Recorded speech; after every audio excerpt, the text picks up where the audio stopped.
Assalamu alaikum, dear students. So we meet again, and today this is our lecture number 2. I do hope that you enjoyed, and more than enjoying, you understood what we talked about as an introduction to semiconductor materials and the devices that we fabricate from these materials.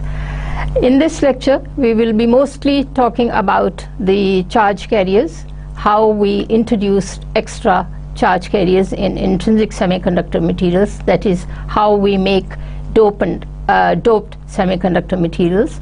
And then we would talk about the approximation known as effective mass approximation, in which the electron mass has to be modified to account for the existence of electron moving in a real crystal rather than moving in vacuum.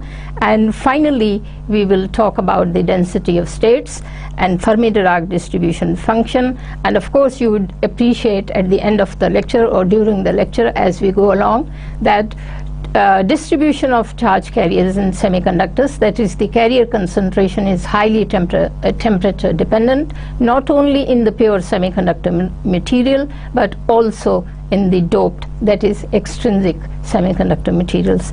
And finally, we will discuss another very important topic, that is generation of electron hole pairs in semiconductors as well as their recombination, because both these processes are required to bring back the semiconductor material in equilibrium.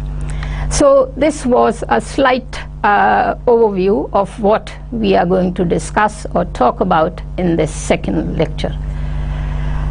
Before I begin with my lecture for today, let's quickly revise what we talked about in lecture number 1. So here is a brief summary.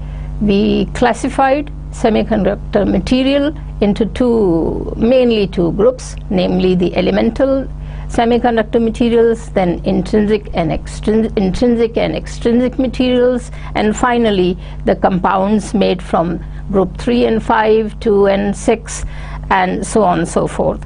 And we also touched upon briefly in our previous lecture the applications of these materials into various devices and their operation depending upon your requirement. So again, we repeat, we memorize, or we revise our memory of lecture number 1. What are semiconductor materials known as intrinsic semiconductor materials?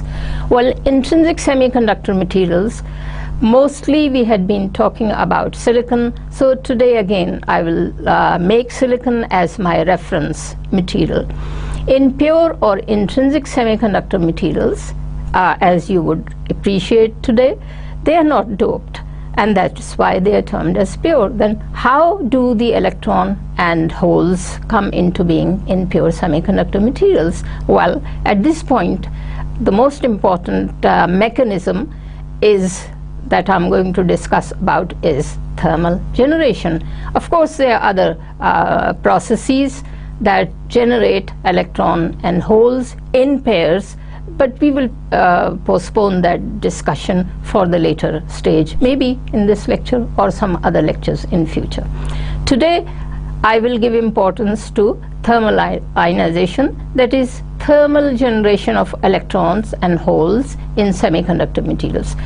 Let me remind you or stress the point that this thermal ionization process takes place not only in the intrinsic material but also in the doped or extrinsic material as well.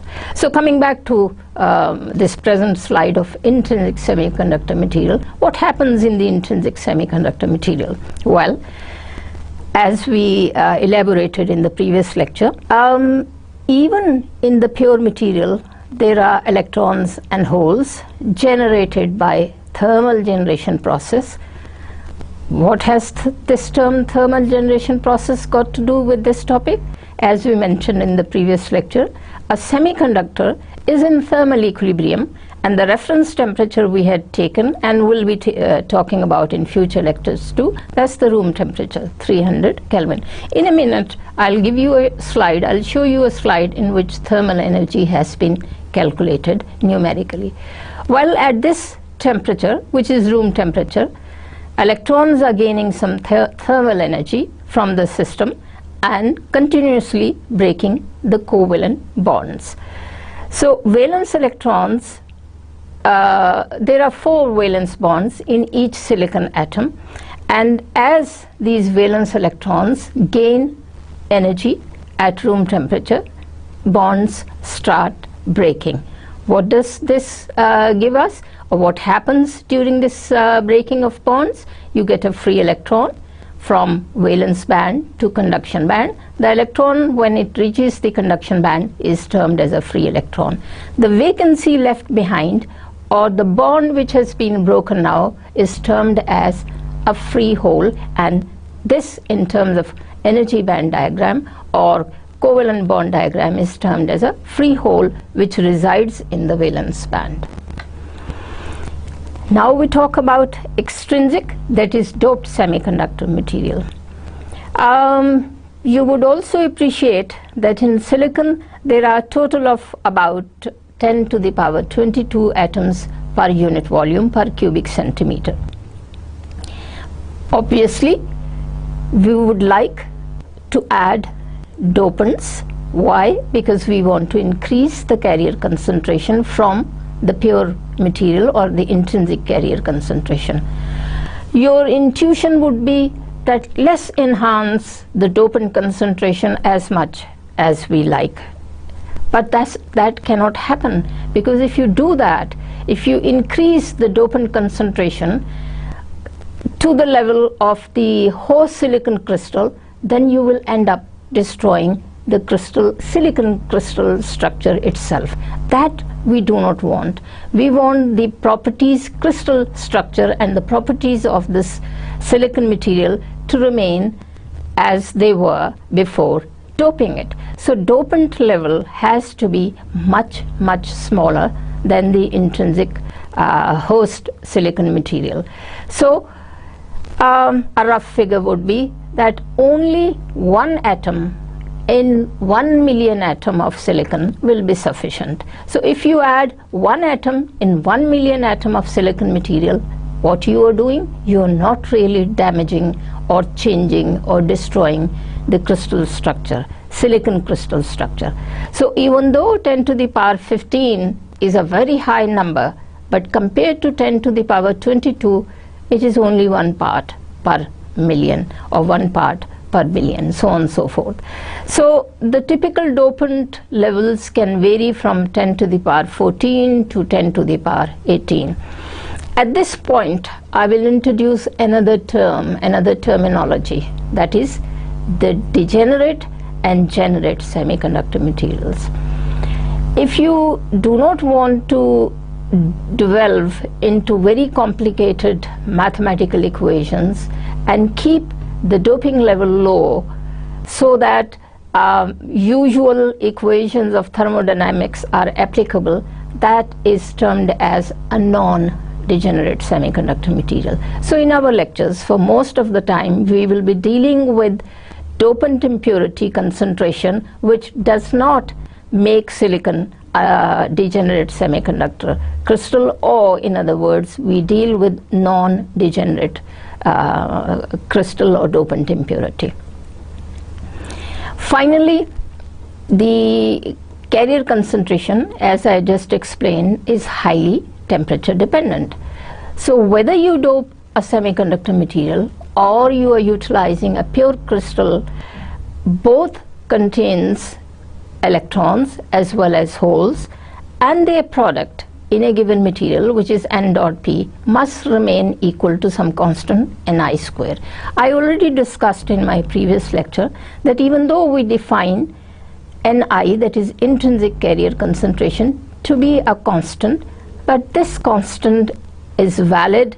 The validity of this term constant is only at a given temperature for a given semiconductor material. If you change the material, even at the same temperature, this Ni value changes. And finally, at the bottom of the slide, I write that this equation holds true both for doped silicon as well as pure silicon. Let me define some terminology in thermal equilibrium, that is the temperature that you have chosen for your device. N designates the number of free electron concentration which you find in the conduction band. P is the number of free holes which you find in the valence band. Ni is the number of electrons in the intrinsic silicon material whose value at room temperature is 10 to the power 10. Let me emphasize once again, this value 10 to the power 10 for silicon holds good only for room temperature. If you increase the temperature, this value will no longer be a constant or same, it will be some other value at higher temperature. Because I've chosen room temperature to be my reference temperature, and also I've chosen silicon to be my reference material, so I shall be using this value from now on in my next few lectures, unless of course I state otherwise. Then you have the value for the electronic charge, which you appreciate is the same for both holes as well as electrons. And thermal equilibrium is a term that is defined when your material is not connected with any external source of the voltage, that is, no applied bias to the material or to the devices. In a minute, just a few minutes ago, I had used the term that your semiconductor material is placed at some temperature, and that temperature, reference temperature, I had called to be 300 Kelvin room temperature. Now at this temperature, electron as well as holes or the whole crystal sample is seeing or obtaining a certain amount of thermal energy. This slide shows you the value of the thermal energy that the crystal is seeing because of this temperature, and the electrons and holes which are so far at 0 Kelvin temperature are bound in their respective covalent bonds. Now these bonded electrons receive this thermal energy and they and the bonds will, some sufficient bonds will be broken because of gaining of this thermal energy. This process is termed as thermal generation of electrons as well as holes, and as I had written in the bottom of my slide, that this thermal excitation or thermal generation process or mechanism is highly temperature dependent. As you increase the temperature, more and more bonds will be excited and more bonds will be broken in a given silicon material, and hence enhanced thermal generation concentration will come into being. Again, a repetition of what I said, that intrinsic carrier concentration, that is the carriers which are generated thermally in pure material, is a function of is highly temperature dependent, and very few bonds are broken, as I explained in the previous 2 or 3 slides, that if there are 10 to the power 22 atoms per unit volume, then at room temperature only 10 to the power 10 bonds are broken. So this is not a very large number. In other words, what we are trying to say is, even though the process of thermal generation is breaking the crystal bonds, yet the very few, that is only 1 every billion atom of silicon has a broken bond. So it's not a big deal. What I'm trying to say is that we are not really trying to damage the original silicon structure by breaking the covalent bonds due to this thermal energy. So even though this thermal energy process, thermal generation process, breaking of the bond process is taking place continuously and is very important to us, yet it doesn't destroy the crystal structure. And finally, because of this thermal generation process, I use the term that is a very important mechanism, is a very important process. It is this very process which distinguishes silicon from insulators and from metals. Because of this thermal generation process, silicon now, or semiconductor materials for that matter, now become better conductor rather than insulator, because thermal generation gives rise to free electrons in the conduction band and free holes in the valence band. Of course, I should also mention another important factor or parameter.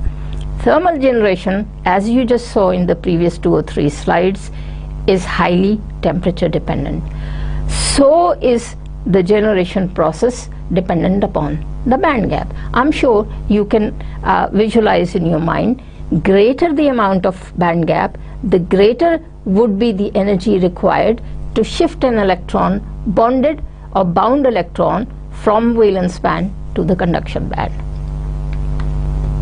Thus, we finally come to this slide and write mathematically, as we discussed just now, that in the pure or intrinsic semiconductor materials, because electrons and holes are created in equal number, therefore the concentration of electrons N should be equal to the concentration of the holes P, and therefore this concentration of holes and electron is termed as intrinsic carrier concentration in the pure material, and its value had been given at room temperature, which I again write at the bottom of the slide, which is 1.5 10 to the power 10 electrons and holes per cubic center, of course at room temperature. If you increase the temperature, this value would increase. It will no longer be the same.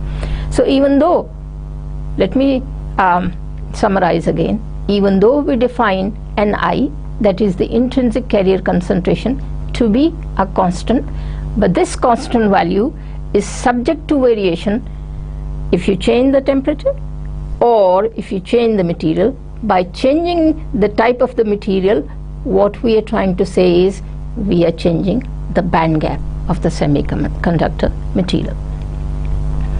Next important topic in today's lecture is the carrier concentration when the material has been doped, either by the fifth group impurities or by third group impurities. As you know by now, third group impurities, when added to silicon, the material is termed as p-type silicon. When the fifth group impurity is added to silicon, the material is termed as n-type silicon material. So doped semiconductor materials therefore would be characterized by n-type or p-type. There are two advantages of changing or doping the material, that is changing the pure characteristic of semiconductor material. When I say characteristic, I mean carrier concentration. Number one, in the intrinsic material, both electrons and holes are equal. Therefore, you have to deal with equal number of electrons and equal number of holes. Secondly, their carrier concentration is not that significant, is not that large, even though in absolute terms it seems large, 10 to the power 10. But yet it is not large enough to give you an appreciable amount of current to use the material as a good conductivity device, as a good, which gives you a large amount of conductivity. Hence, the doping process is done, or material is doped, for the following two reasons. Number one, you can enhance, you can increase the carrier concentration 1,000,000 times, and also you can change the type of the material, conductivity type, whether the conduction is mainly due to electrons or whether the conduction is mainly due to the holes. So a doping process, or doping the pure material, can give you two different phenomena. It enhances the free carrier concentration in a given material. It can make the material either the electron being in majority or the holes being in majority. So we use another important terminology for the doped semiconductor materials, which you see in this transparency. If the material is doped with the donor impurity comes from the fifth group of the periodic table. To our first approximation, we will discuss this carrier concentration and density of states in the next few slides. We can approximately say that the amount of donor added to the pure silicon crystal, the concentration of the donor impurity is equal to the concentration of the free electrons in the n-type material in thermal equilibrium. Now this term on the left side of your slide, NNO, now let me clarify this terminology. N stands for free carrier concentration of the electrons. Subscript N refers to n-type material and O refers to thermal equilibrium. So in thermal equilibrium, in a doped semiconductor material, n-type semiconductor material, the number of electrons, that is the concentration of electron, is designated as N, capital N being the concentration of free electrons in the conduction band. The subscript N refers to the type of the material, which is n-type, and O in thermal equilibrium. Now I must remind you the important condition, the condition of thermal equilibrium, or the condition of law of mass action, which states whether your material is intrinsic or your material is doped, n-type or p-type, the product of electron concentration, free electron concentration and free hole concentration, that is n dot p, must be equal to some constant Ni square. So I have written that the whole concentration, minority hole concentration, I'm using the term minority now. In the intrinsic semiconductor material, both electrons and holes were equal in number. So when they were equal, obviously, logically it follows you can't call one the majority and the other in minority, because they are both equal. But once the material has been doped, and according to our requirement, we have enhanced the concentration of electrons by choosing a dopant from the fifth group rather than from the third group, obviously the concentration of electrons will be much larger than the concentration of holes. So in an n-type material, or the material in which dopant has been added from the fifth group of the periodic table, the electrons will be termed as majority charge carriers, and thus holes will be termed as minority holes or minority charge concentration. Thus you appreciate the terminology NNO and PNO, yet the product of both of them must be equal to Ni square, which is the requirement of thermal equilibrium. The same applies on the right side of the slide for the p-type material. The only difference being, in the n-type materials, free electron will be in majority, and in the p-type material, free holes will be in the majority.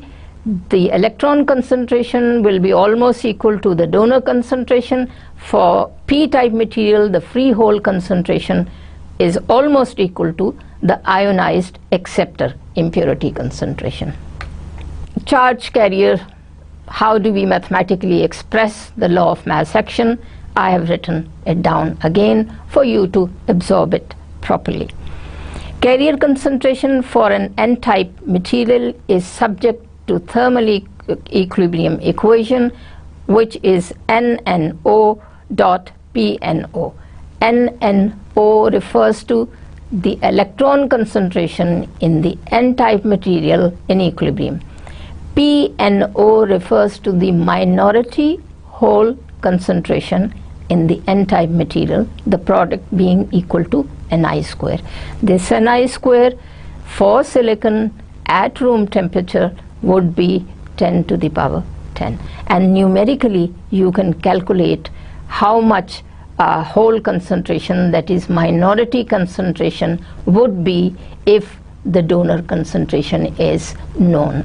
So this is a very important thermodynamic equilibrium equation or thermal equilibrium equation, in which the minority carrier concentration or whole carrier concentration has to be evaluated. Another important equation that we have to keep in mind, that throughout the crystal, throughout the space or volume we are talking about, the requirement of space charge neutrality applies. What does that mean? That the total positive charges must be equal to the total negative charges.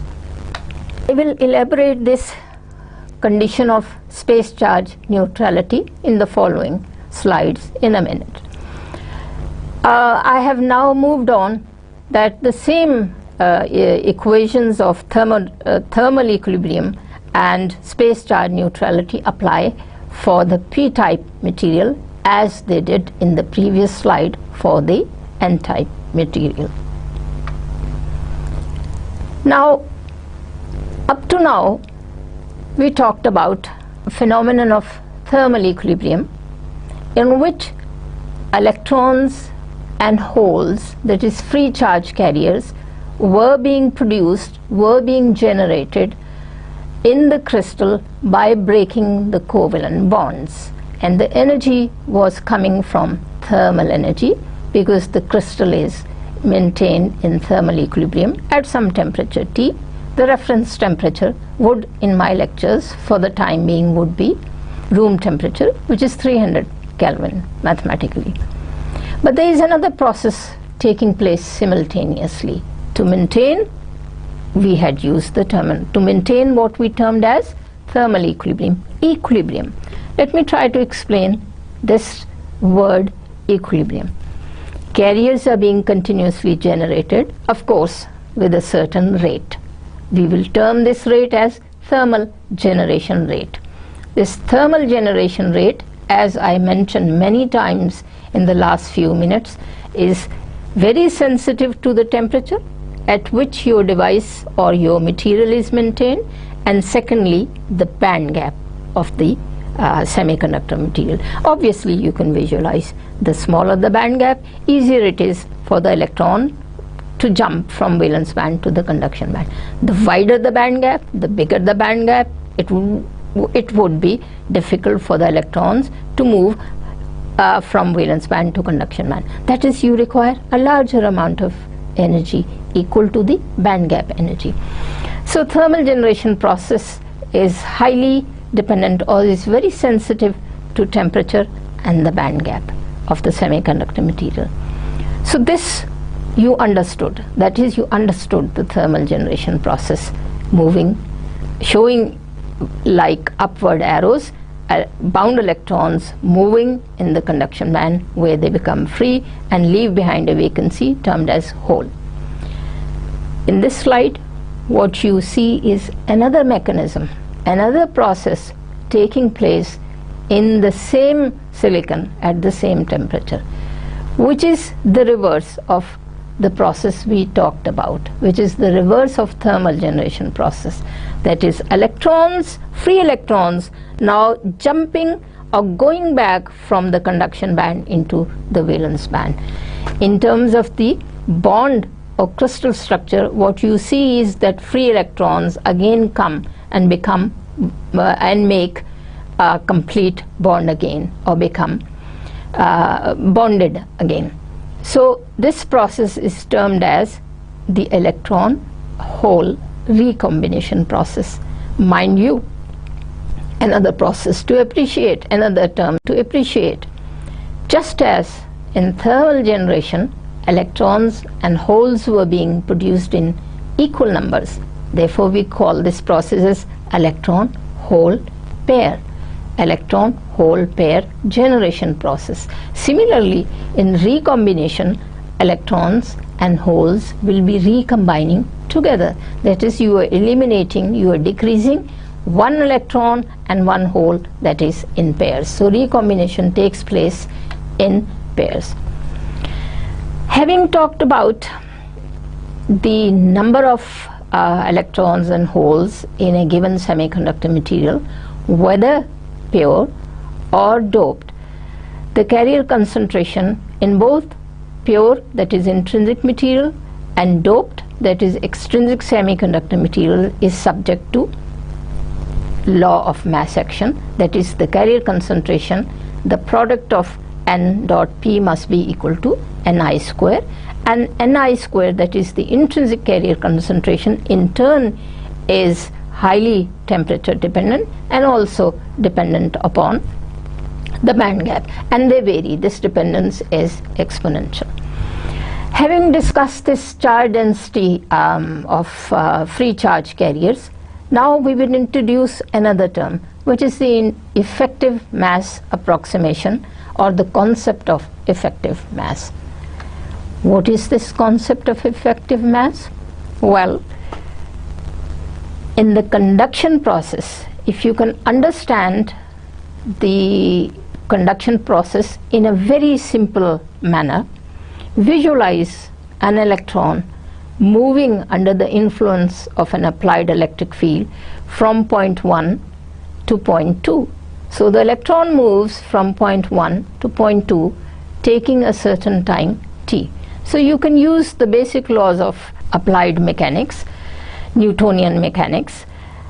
You can calculate the force experienced by this electron when it is placed in an electric field, and hence you can calculate the current being generated by the motion of this charge carrier, the motion being subject to this applied electric field in our case. So this is termed in very simple terms as conduction or conductivity of the semiconductor material. But there is another thing that you have not thought about. That electron has a charge, negative charge, which I mentioned, whose value I had given in the previous slide. It also has a mass. The electron mass you are familiar with is designated as m naught, which is the mass of the electron in vacuum. So what is your Newtonian mechanics? Your Newtonian mechanics tells you that the force which the electron, whose charge is q, experiences when it is placed in an electric field termed as E, then the force would be equal to mathematically q into E. Q being the charge of the electron, which is negative in our case, negative in the case of the electron, E being the strength of the applied electric field.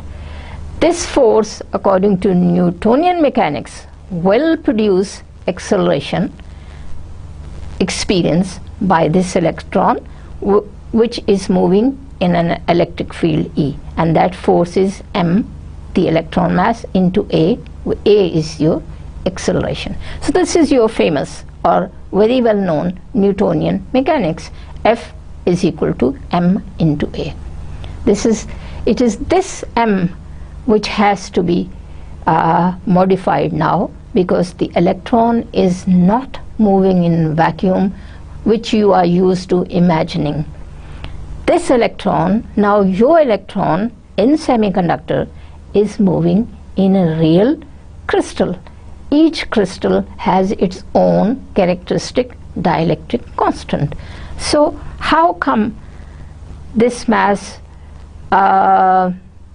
changes, or what do we do with this mass now? Do we use the same mass, m naught, which was called previously as the electron mass in vacuum, or do we change this mass because now the electron is moving in a real crystal? Mind you, when I use the term real, I have the following terms in my mind.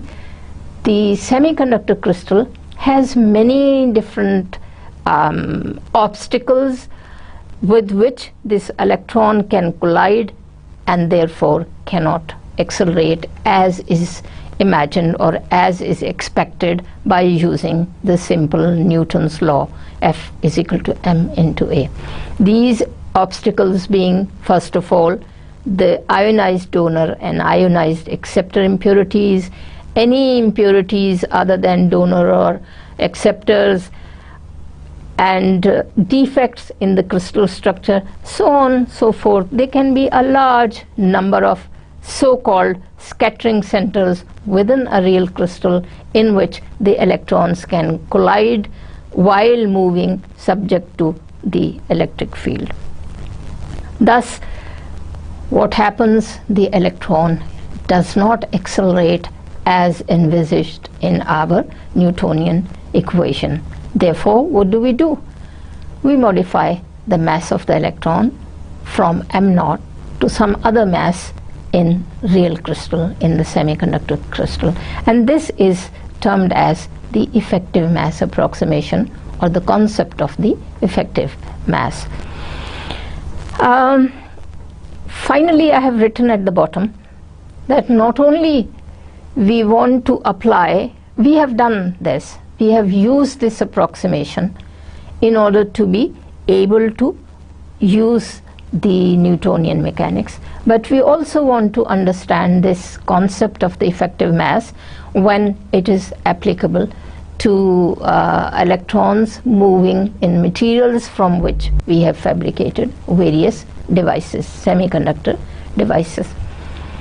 Again, I have tried to explain the concept of the effective mass in using rather fancy idea in this slide. What you see on the left side of the slide is that the free electron is moving in vacuum, whose mass in units is given as 9.1 into 10 to the power minus 31 kg. I'm sorry, I forgot to write kg with this figure. This is the free electron mass. When I say free electron mass, I mean the mass of the electron when it is moving in vacuum.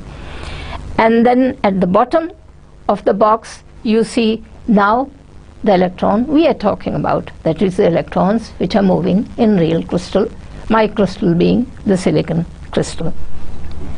In silicon crystal, I'm not going to use the mass m0, which is the mass in vacuum, because as I just explained, if the electron was moving in vacuum, it would continuously accelerate subject to the condition of F is equal to Q into E, obeying the laws of electrodynamics. Now its mass has been replaced by another mass, m star, which is called the effective mass.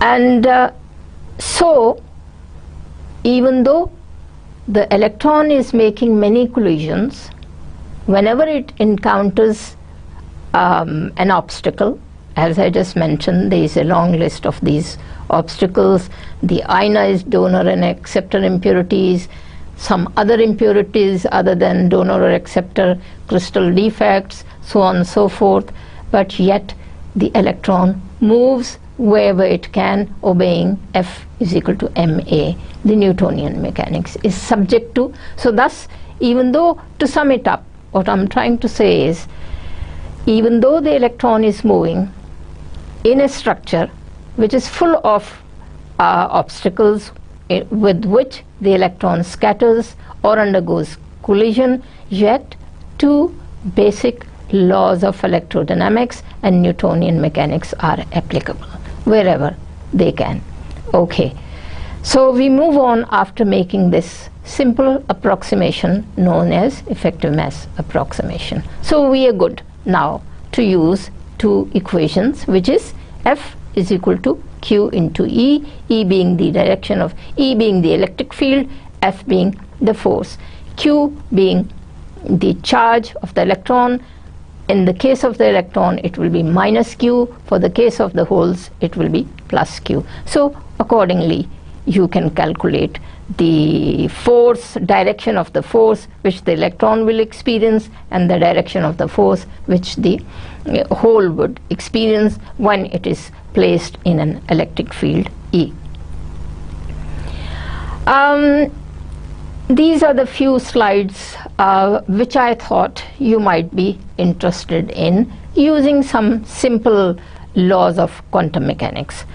How to express this effective mass in terms of the wave-like properties of the electron, because as you appreciate, electron behaves as a particle having a mass m0 as well as a wave having a wavelength lambda. So I use these fundamental relationship in order to explain certain energy associated to the electron when it is moving in a real semiconductor crystal under the influence of the electric field E, which we just talked about.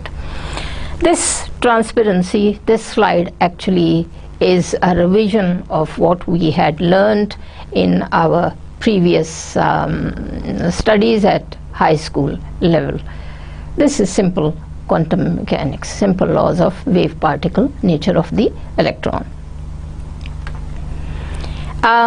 Thus the electron mass can be explained in terms of the wave-like properties which I have shown at the bottom of the slide. This relationship can be calculated very easily using the simple relations shown in the last two slides. So this formula gives you the effective mass of the electron inside the crystal, where capital E being the energy associated with the electron, K being the wave number, which is 2 pi by lambda, lambda being the wavelength which the electron has while moving in the crystal, m star being the effective mass. So m star, the effective mass, is in this, according to this equation, now is related to the wavelength of the electron in a given crystal. Let's try to understand these few relations or last two slides in terms of schematic illustration. What you see at the bottom of the slide is that the electron is moving, because I've chosen the n-type to be my reference material, n-type doped, n-type, that is donor doped crystal at room temperature, and the crystal being silicon. So I'm using silicon at room temperature, which is n-type. So in an n-type silicon crystal at room temperature, the electron moves, as you see at the bottom of the slide, opposite to the direction of the applied electric field E. Why opposite? Because of its conventional direction, because of its negative charge. At the bottom you see positive donor, ionized donor impurity. So the electron, while moving in an electric field subject to the Newtonian mechanics, F is equal to m into A, encounters collision with the ionized dopant impurity present in the crystal. You have yourself doped the material, you have yourself added donor ions into the semiconductor crystal. Well, they stand ionized now because the crystal is at room temperature. So at room temperature, most of the, or in fact all of the, to a good approximation, all of the added donor ions are ionized. So the donor ions, the positive donor ions, are present because you doped the material yourself with a donor impurity in order to enhance or increase free carrier electron concentration. Okay, so these electrons, while moving, would undergo collision, would undergo scattering due to these ions present inside the crystal. So it's no longer, electron is no longer accelerating because of the presence of these scattering centers. So the top bullet says the electron is subject to internal forces from the lattice, which is ions and core electrons, and external forces such as electric fields. I just explained this. The electron has to undergo acceleration because it sees a force due to an applied electric field It also sees forces due to positively ionized donor atoms and negatively ionized acceptor atoms, and so on and so forth. And finally, in a crystal lattice, the net force may be opposite the external force. Okay, so however, the net result is that the electron still manages to undergo acceleration, but only during the interval of space, only during a certain space in which the electron does not make any collision. So I can write down mathematically a relationship which was explained in the previous slide, that now electron is subject to two forces, one arising due to an applied electric field, and the force is designated or termed as F external and F internal.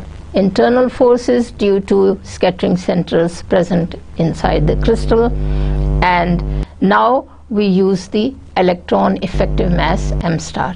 So we come up with a very simple relationship, F is equal to m into a, that is acceleration now is due to two forces present, one the applied force in terms of the potential connected across the material or device, and secondly the forces present due to the ionized impurity centers, and the effective mass has been used to replace the mass of the electron in vacuum. So having made this simple approximation and using the quantum mechanical relationship of the electron, we move on further. So now you have to calculate the energies of the electrons, which is required, the energy which is required to free the electron when they are bound within the covalent bonding. And hence, if you recall your lecture number 1, in which I had shown that the electron in the hydrogen atom is bound with the energy, with a formula given as the energy of the electron in the hydrogen atom. I use the same relationship which we used in calculating the energies of the electron in isolated single atoms. We use the same terminology, we use the same expression for calculating the energies of the bound electrons in semiconductor crystal as well. The only modification in our concept would be that the electron is now not moving in vacuum, it is now moving in a dielectric of the silicon crystal, and it is bonded in a covalent bond now, and the electron mass has been replaced with an effective mass m star. So you see in this slide the modified formula which we had borrowed from understanding of the electron in the hydrogen atom, and hence I use the term hydrogenic model in the next slide. And the interesting thing that you would appreciate from the top equation is that the dielectric now has been modified as well. Not only the electron mass has been modified, the dielectric constant of free space has also been modified. So we use two terms, epsilon 0 and epsilon s. Psi stands for semiconductor material, dielectric of the semiconductor material. And the interesting thing to appreciate in this relationship is that the dielectric is in the denominator and it is a square term.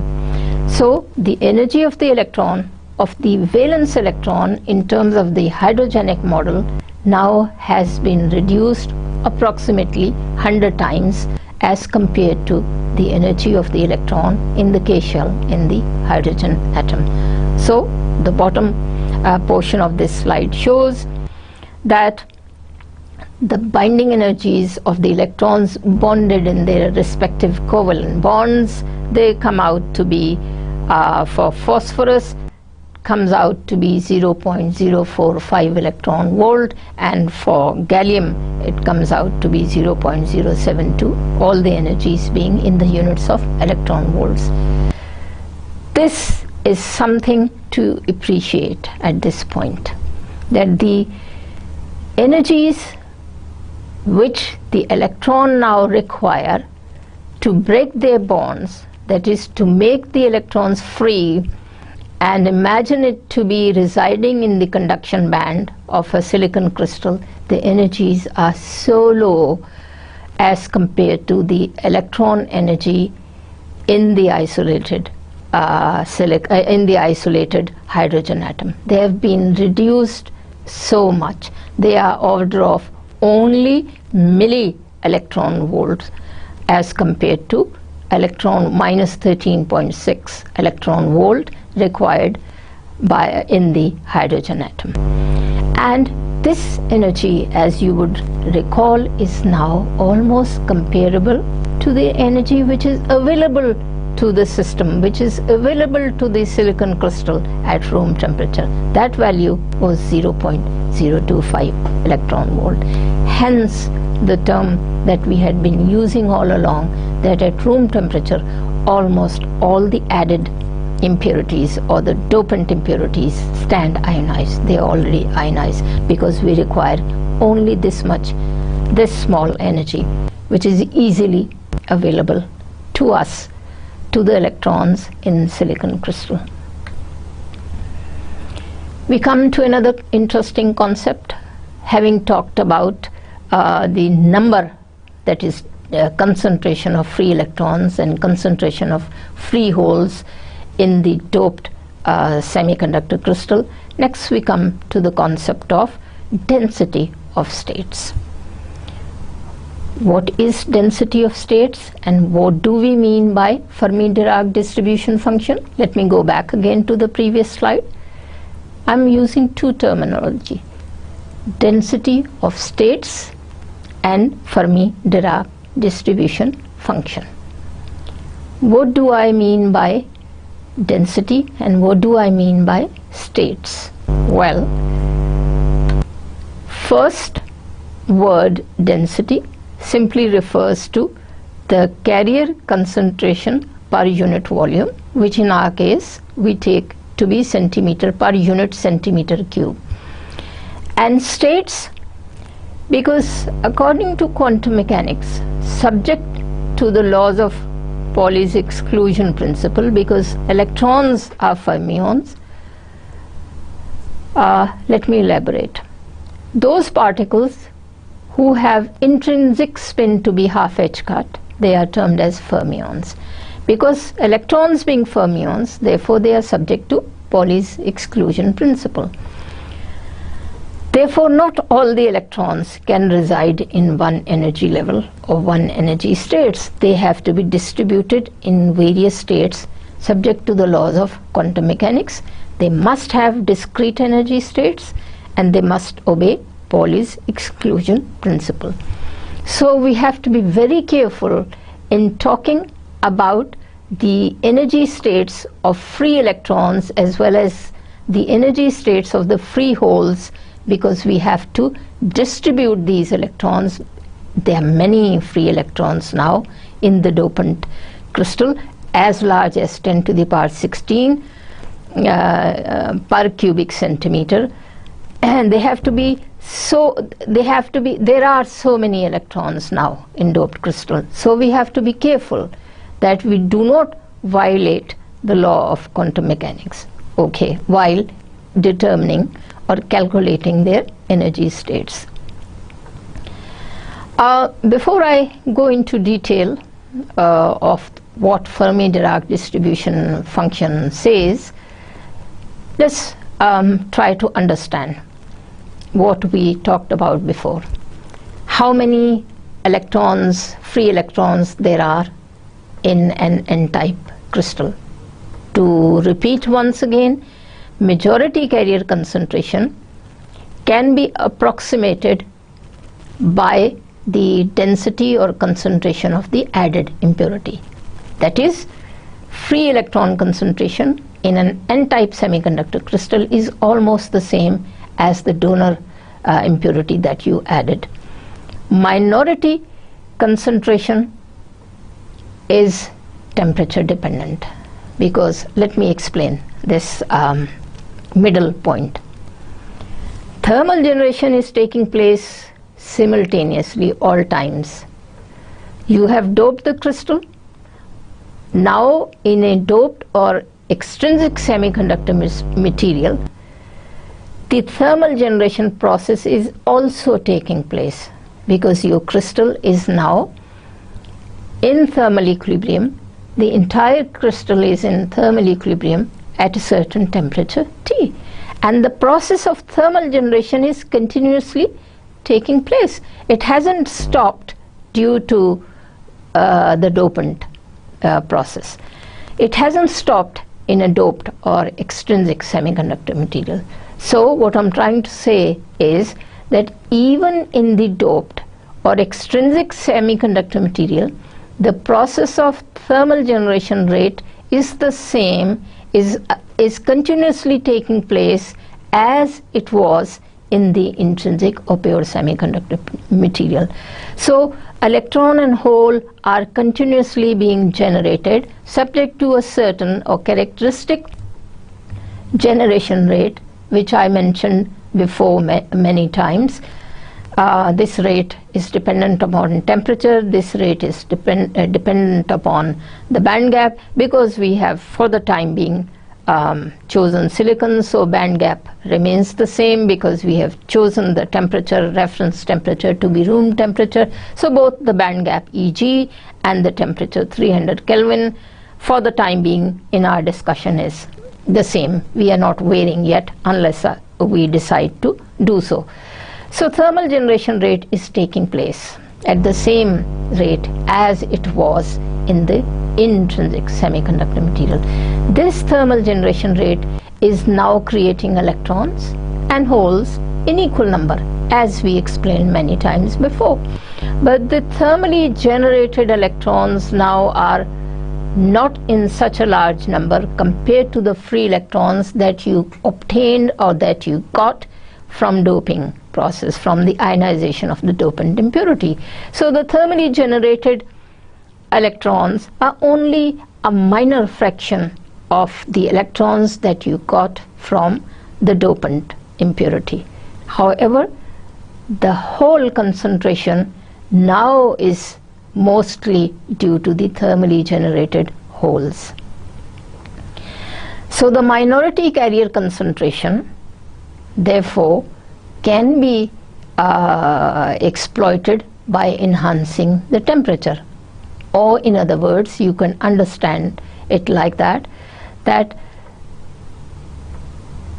as we increase temperature, the effect on the enhancement or increase in the minority carrier concentration would be larger than on the majority carrier concentration. Thus I say minority carrier concentration or minority carrier density is strongly affected by temperature, unless we increase the temperature so high that even the majority carrier concentration gets affected, and thus the material will be at a very high temperature. The material would start, the dope material, the extrinsic material would start to behave as an intrinsic material again, but that takes place at a very high temperature.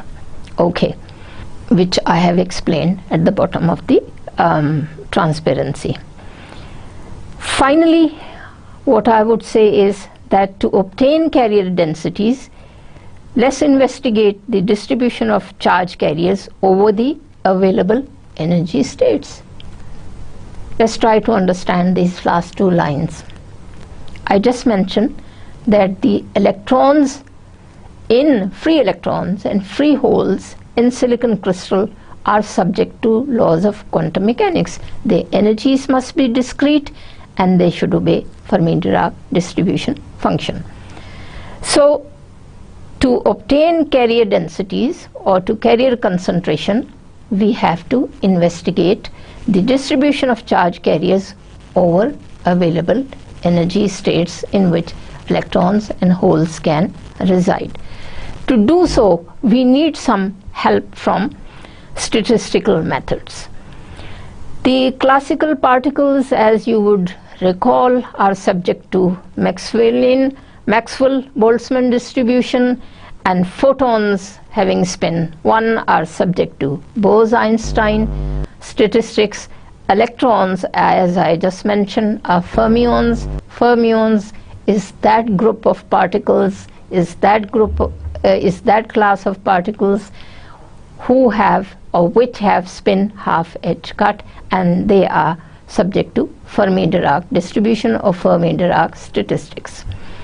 So the statistics that we use in order to calculate the density of electrons and holes in a given semiconductor material is subject to laws of Fermi-Dirac distribution. This Fermi-Dirac distribution is expressed mathematically in the following manner. I'm sorry, this is rather it involves a little intuition, and I'll try to explain it in a slightly intuitive manner. If an electron tries to gain energy, if initially the electron was in some energy state E1 and it tries to gain or go to a higher state energy level designated as ET, then the number of electrons in state E1 is called N1 and number of electrons in state E2. So the electron concentration in energy state E2 and the electron concentration in energy state E1 is subject to this exponential distribution function, which is termed as Maxwell-Boltzmann distribution function, and it comes out to be approximately equal to e to the power minus delta E over kT, where delta E is the change in energy for the electron in going from state E1 to state E2 at some temperature T, and this in short in abbreviated form is termed as the Boltzmann factor. Later on you will come to see that in most of our mathematical calculation in semiconductors, this Boltzmann factor arises wherever appropriate in different forms. What different factors or what different parameters this Fermi-Dirac distribution function takes into account? They are listed. There are two fundamental ideas that we must take into account. The first is, as I mentioned earlier, electrons have particle-like nature as well as wave-like nature. Wave-like nature comes into being, the concept of wave nature associated to the electron comes from the requirement of quantum mechanics. And secondly, that the electrons, one electron is not distinguishable from the other electron. So all the electrons, the free carrier concentration, the electron free carrier concentration, and thus the free hole concentration are indistinguishable. And secondly, the Pauli's exclusion principle demands or states no two electrons can occupy the same energy state. It's the same concept that we used for the simple Bohr's hydrogen atom, or atoms heavier than hydrogen atom. Hence, keeping in mind the quantum mechanics, the discrete energy states or discrete energy levels of the electrons in semiconductors, and that they are fermions, we move on further. We must apply these two characteristics of the electron in semiconductor crystal in going further. Thus, the energy distribution of electrons in solids obeys Fermi-Dirac. The statistics of Fermi-Dirac distribution function is expressed as F into E is equal to 1 over 1 plus E, where EF is the Fermi energy and E is any energy associated with the electron, and T being the room temperature, which I have taken to be room temperature, where T being the temperature of the semiconductor crystal, which can have any value, but for my lecture, for the time being, it is room temperature.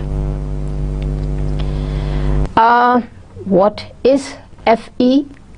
As you see in this equation, E is any energy which we can elaborate, which we can choose. EF is a special term which is termed as Fermi energy.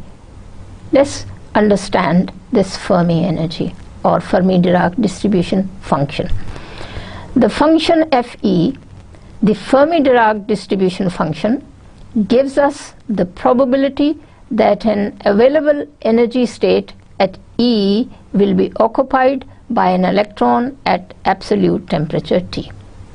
In simple language, this function Fe will give you the probability whether the electron is occupied by some energy state or some energy state is occupied by an electron or not. Well, this is a new terminology which we have introduced now at this point in our lectures.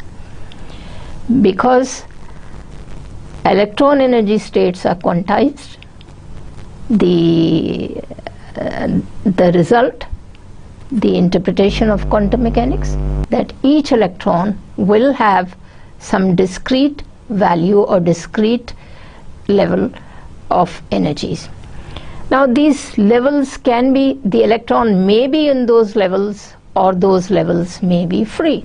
So if some discrete energy level has an electron in it, or the electron or the state is occupied by an electron, so Fe, the Fermi-Dirac distribution function, in fact gives you the probability whether a given discrete energy state is occupied by electrons or not occupied by an electron. If it is occupied by electron, it gives you the probability of occupation of electron. If it is empty, that is whole. Then you say a hole is present. Okay, the quantity EF is called the Fermi level, and the Fermi level is that energy at which the probability of occupation of an energy state by an electron is exactly half. That is, FEF is equal to half. Now let's combine the top two statements again. FEF is a function of some energy EF, Fermi energy EF, and small f the function. This F into EF gives you the probability, a certain probability, that the electron is there or not there, or whether a given energy state EF is occupied or not occupied. But if this probability comes out to be exactly equal to half, that is the concept of Fermi energy EF. So capital E with a subscript F, EF, is that energy level at which the probability of finding the electron is half. The Fermi-Dirac distribution function is symmetrical around the Fermi level EF, and for intrinsic Fermi level, EI is equal to EF. In other words, EF will be in the middle of the band gap. If the materials are doped, then we see that the Fermi energies that are several kT units above or below Fermi level, the Fermi-Dirac distribution function can be approximated by this. We have tried to slightly approximate the Fermi-Dirac distribution function, which I showed you in the previous slide, that if the energies associated to the electron are much greater than the Fermi level, then the formula approximates to the top of the equation, and if energies are less than the Fermi energies, then it is approximated by the bottom equation, and the bottom equation actually gives you the whole probability, which I mentioned before. If the electron is not there, if a given energy state, Fermi energy state, is not occupied by electron, which means it's empty, which means it's the probability of holes. Thus, Fermi-Dirac statistics or Boltzmann statistics for energies holds for energies which are much greater than kT. That is, we are talking about those energy levels associated to electrons which are greater than thermal energy. Thermal energies now being our reference energies. Now I will try to solve the electron concentration using the Fermi-Dirac distribution function, which we just talked about.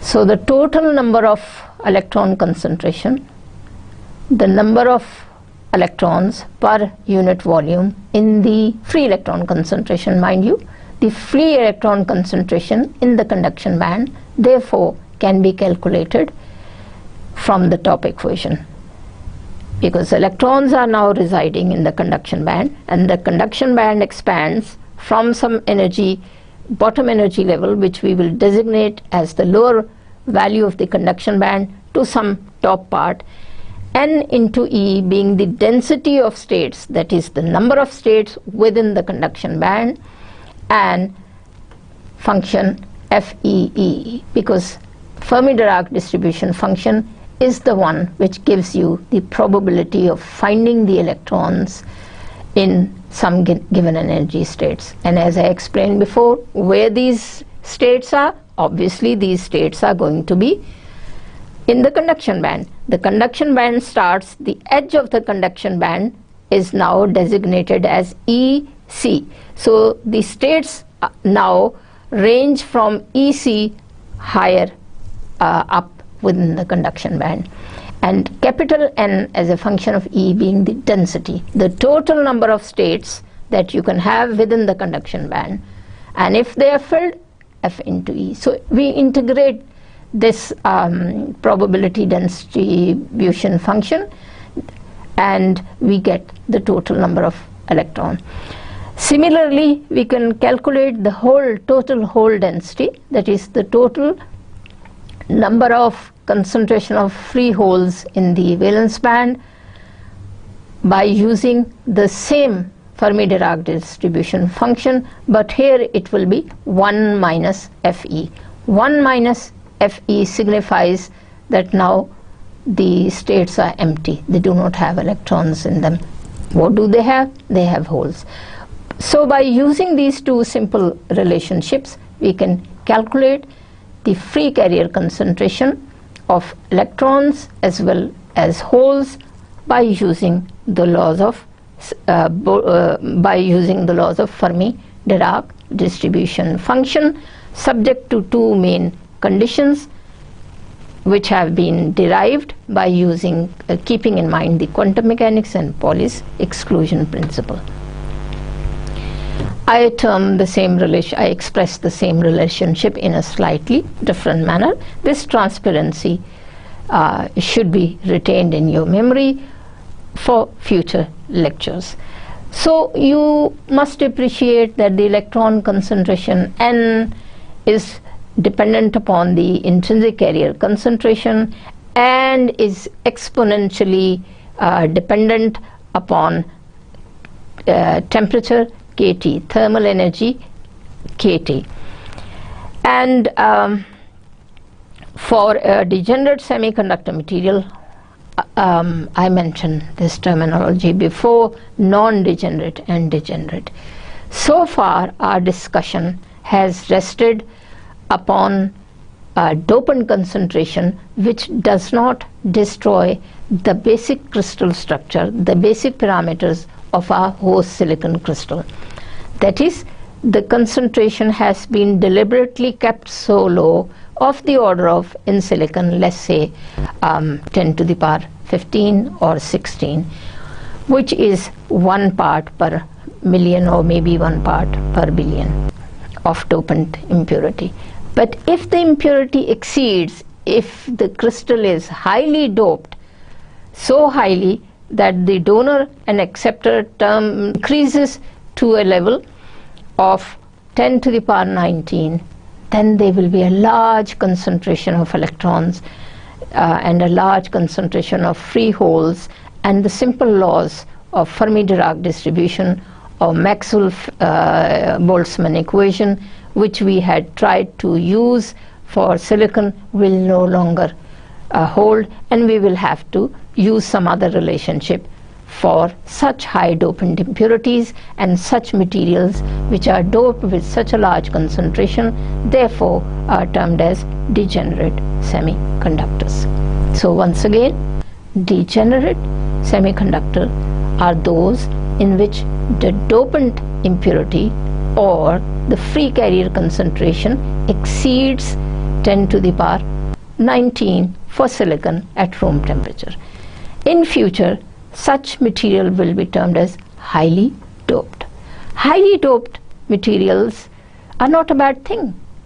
We use highly doped materials, as you will see in future lectures, for fabricating, for other operations known as Zener diodes or avalanche diode, where high dopant is required.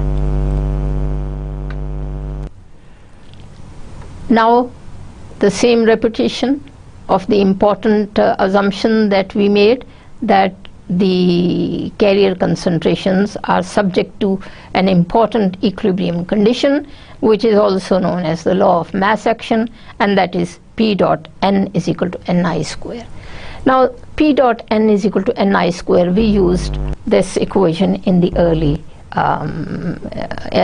part of the lectures too, but now we can correlate this with another exponential term, because now we understand that the energy states of the electron are subject to or are calculated by using the laws of Fermi-Dirac distribution function, hence another expression for the equilibrium condition or another expression for the law of mass action.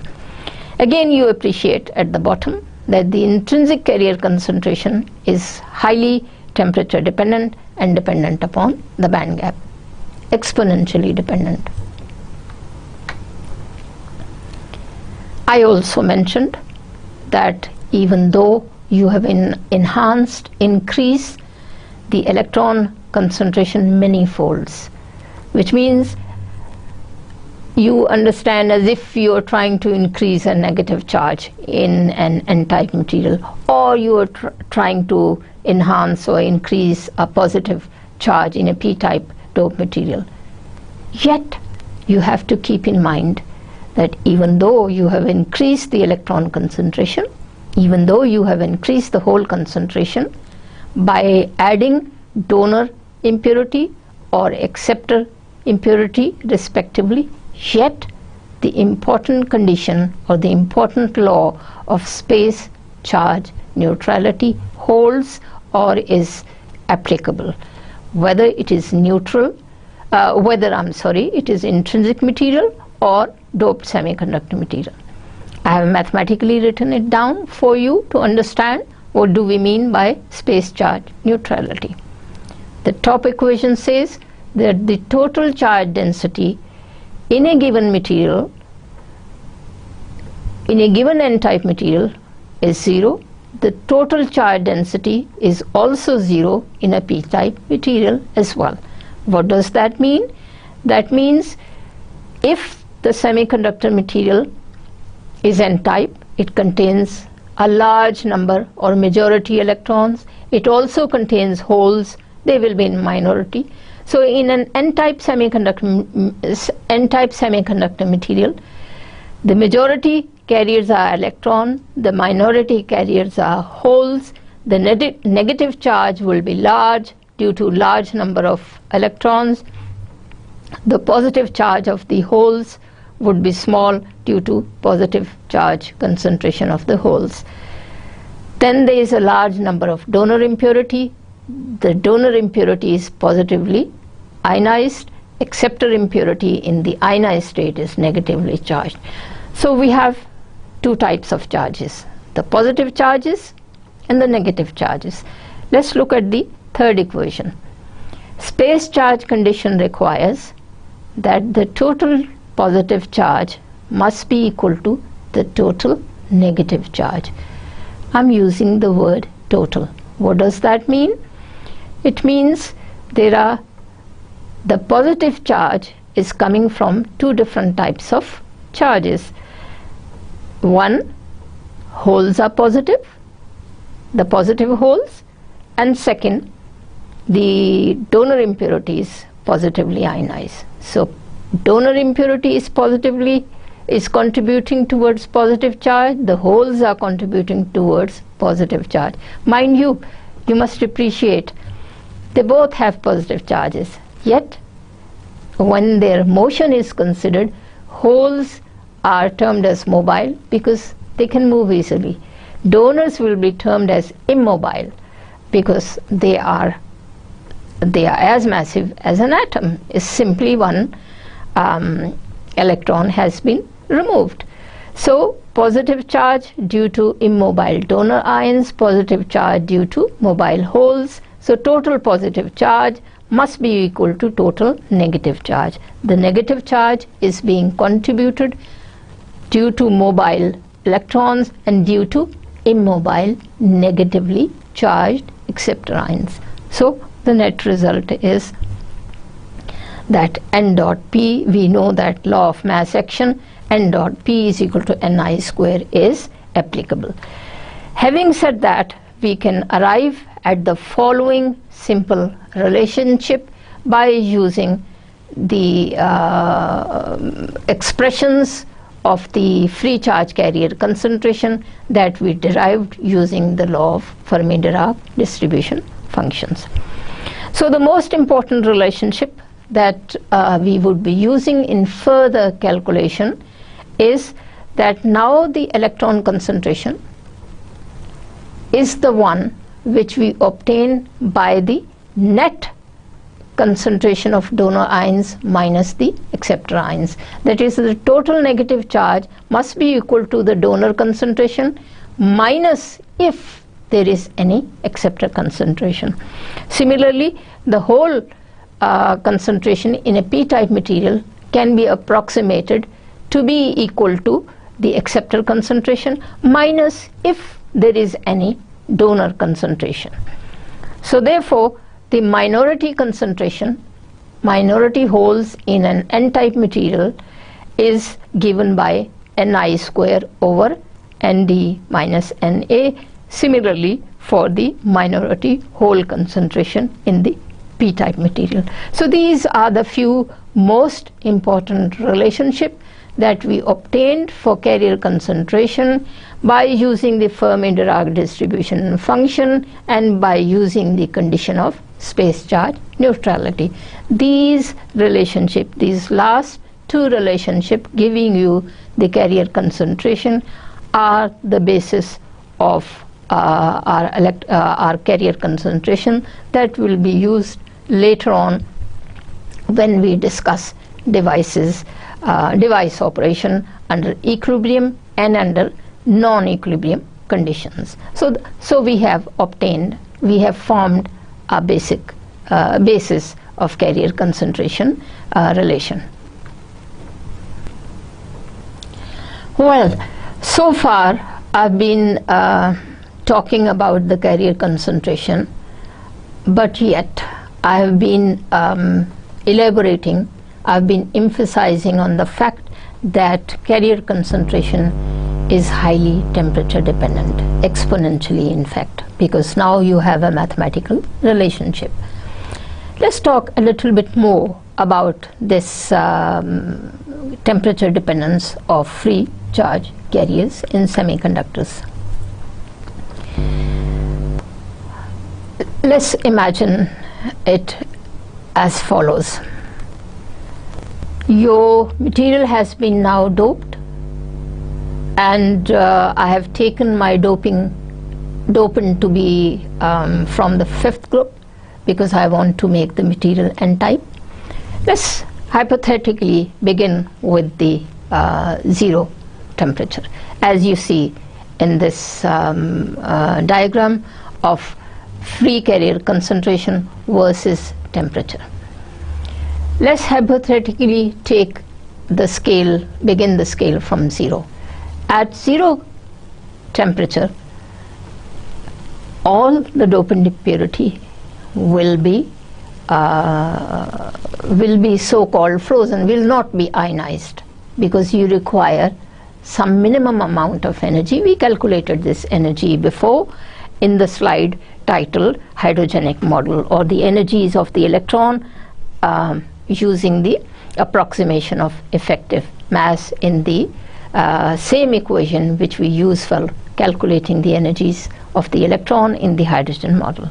So at absolute 0 temperature, or some temperatures very close to 0, all the dopant impurities will be neutral. The covalent electrons would still be bonded with their parent atoms, will still not be free. But as we start to increase the energy, increase the temperature, the thermal energy would increase, and if it becomes comparable to the ionization energy of the 5th valence electron, which is not large, mind you, you recall it was only about 50 milli electron volt. So if we reach a temperature comparable to this energy, all the dopant impurity that you have added will be ionized, and the term we use is that the impurity stands ionized. All the dopant added impurity stands ionized. So the carrier concentration would increase linearly as the temperature is increased from 0 to some temperature at which the atoms begin to ionize. When the temperature is very low, some of the dopants are not ionized. At very low temperatures, some of the dopants, even though the ionization has started, but not all the impurities ionize. They are slowly beginning to ionize. You are slowly getting few and few free electrons in the conduction band at very low temperatures. So at low temperature, the material is said to be, or the stage is called as the freeze out stage, or the stage at which the impurity is just beginning to ionize.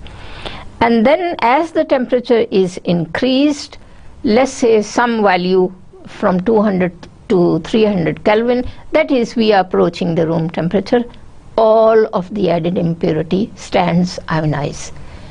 And if you increase the temperature further, whatever donors you have added, they already ionize. There are no more donors to be ionized. Hence, your graph will be flat. You are increasing the temperature, yet the carrier concentration remains constant, because all the donor atoms that you added have already been ionized. So this range of temperature is termed as saturation range. Now you go on increasing the temperature further. What is now happening? Because all the donors that you added have already been ionized. But remember another process that we talked about, that is taking place continuously, and with the increase in temperature, it increases the concentration of free charge carriers in equal number, in pairs, exponentially, and that process is the thermal generation pairs, thermal generation of electron and holes in pairs. So at very high temperature, the thermal generation process creates free electrons in the conduction band, which approximately become equal to the concentration of the dopant impurity that you have added. In simple terms, there is a concentration, there are electrons which is equal to dopant impurity, and now you have added an equal amount of electrons coming from the thermal generation process at very high temperature. So the material becomes intrinsic again. The material, I'm sorry, I should not say that the material becomes intrinsic. It has not become intrinsic. It behaves as if it is intrinsic again, but at very high temperatures. So that is what has been tried to, that is what I have tried to show in this transparency. The variation of electron concentration with temperature, and the significant feature is the intrinsic region at high temperatures, where the carrier concentration rises exponentially and the material starts to behave as if it is intrinsic again. So I will repeat once again that you start off with an intrinsic material and you dope it with a, you start off with a intrinsic material at a given temperature. Then you can enhance the carrier concentration by doping a particular impurity. So the carrier concentration increases and the material is no longer intrinsic. Let's do the following two processes. Increase the temperature of a material which is now extrinsic, which is now doped at high temperatures, as this slide demonstrates, as this slide tries to show you, both schematically with the help of a diagram as well as the text, that carrier concentration increases exponentially. The majority carrier concentration increases, the whole concentration as well as the electron concentration increases exponentially due to thermal generation process, and the electron concentration created in thermal generation process becomes comparable to the electron concentration coming from the dopant impurity. So your doped, your extrinsic material is now behaving like an intrinsic material. This was one way of changing the characteristics of a doped extrinsic material to that of an intrinsic material at very high temperature. The other mechanism is the counter doping. You keep the temperature same, room temperature for example. Do not increase the temperature to very high values, which I call them, let's say the high temperature for silicon is around 450 to 500 Kelvin for silicon. Keep the temperature room temperature. Counter dope the material. What is counter doping? You added 10 to the power 16 donors. Now you add the same amount of, same concentration of acceptor impurity. What is the net result? The electron concentration from the dopant impurity now is equal to the whole concentration coming from the added acceptor impurity. This process, this mechanism is termed as dopant, counter doping. So the interesting observation is that your intrinsic material at high temperatures, your doped material, your extrinsic material at high temperatures starts to show characteristics of an intrinsic behavior, shows an intrinsic behavior. And there is another mechanism of counter doping in which your doped material, previously doped material, now by counter doping also starts to behave as an intrinsic material. So this is another interesting feature by which you can exploit or control various characteristics, various parameters of a doped semiconductor material by using high temperatures and by using the phenomenon of counter-doping. Another transparency showing you the same thing which we talked about just now, that is how the Fermi level vary with temperatures. Let me explain this slide in a very simple language. Here is the band gap. If your material is pure, the intrinsic Fermi level will be exactly in the middle of the band gap. This is the conduction band and this is the lower valence band. And between these two bands, at midway level, will be your intrinsic energy level. Now you dope the material N-type. The Fermi level will now shift in the upper half of the band gap between intrinsic level and the conduction band, lower edge of the conduction band. It will be somewhere in the middle of the half, on top of, somewhere in the upper half of the band gap.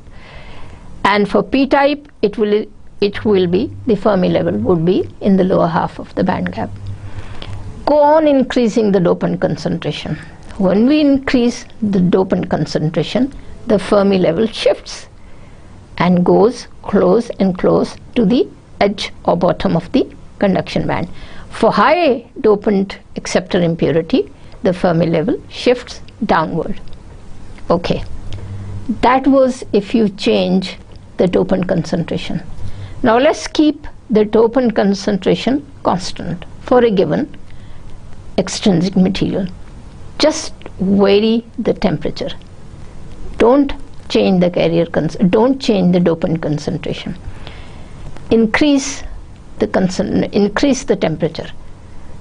What does happen when the temperature of the semiconductor material is increased? More and more thermally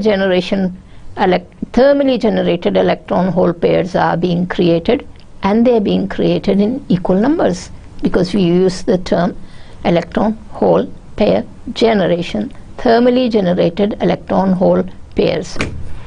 This thermal generation enhances the majority carrier concentration. It does not make the majority carrier concentration significant, does not change the majority carrier concentration significantly. However, the minority carrier concentration now gets increased to a large number. The end result will be your material starts to become intrinsic, and that's what happens to the Fermi level. It starts to shift downwards and almost comes close to the intrinsic energy level EI, somewhere in the middle of the band gap. That is an important effect of increasing the material temperature, that now your Fermi level is shifting to the middle of the band gap as the temperature is increased, and because of the temperature enhancement, the material is trying to show or exhibit the characteristic of an intrinsic material. So maybe this is a good time to stop at this point, and in the next lecture we will be talking about another important mechanism which I mentioned many times so far, the opposite mechanism of recombination, in which free electron and free holes are recombining just as free electrons and free holes were being generated thermally. Okay, so we talked a lot about free charge carriers in semiconductors, elaborating not just on their carrier concentration but also taking into account their energy levels subject to the laws of quantum mechanics, and hence finally using the Fermi-Dirac distribution function. And we got some very important relationships for the carrier concentration of electrons as well holes, expressed in terms of the Fermi energy level EF. We also talked about the important relation of the temperature dependence of the free carrier concentration in semiconductors.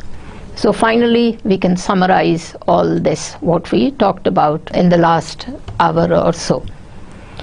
Starting with the very simple understanding that thermally generated electrons and holes, whether the material is pure or whether the material is doped, requires at room temperature some energy, which is even though much smaller than the band gap energy of silicon. Band gap energy of silicon for room temperature, which is 300 Kelvin, is 1.12 electron volt. Let's call this figure approximately as 1 electron volt. So even though the band gap of silicon at room temperature is about 1 electron volt, even though the energy is much smaller that the covalent bonds receive at room temperature, yet there is a significant thermally generated electron hole pairs in silicon crystal. So at room temperature there is a finite concentration of electron and holes present in silicon, and this concentration is approximately 10 to the power 10 electron volts, even though a large number, yet not so significant in terms of the crystal atoms present in the host crystal. Then we summarize that in pure silicon crystal, conduction electrons and holes are formed in pairs, as I just said, coming from thermally generated thermal generation process. Holes are considered as positively charged particles present in the valence band, and electrons are present negatively charged. Electrons are present in the conduction band. The negatively charged electrons are present in the conduction band, and both these electrons and holes